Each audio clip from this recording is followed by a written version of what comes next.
já fizemos a nossa flor, né? Vamos fazer um polvo. Tá. Infla um balão de 7 a 6. Infla 4, né? 4 balãozinhos macarrão. Esse aqui você não amarra não, tá? Ok, vamos fazer o mesmo processo. Vou torcer as perninhas. Aqui, torceu, segura, né? Tá, tem umas perninhas torcidas. Mais ou menos, vê onde que é o meio, dá uma torcidinha. O polvo tem 8 perninhas, né? Então, perninha não, tentáculos, né?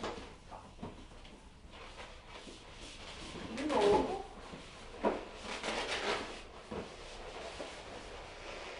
Segurou.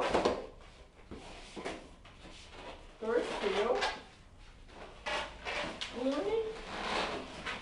Agora nós já temos 8 tentáculos, né? Só pegar, amarrar aqui no meio.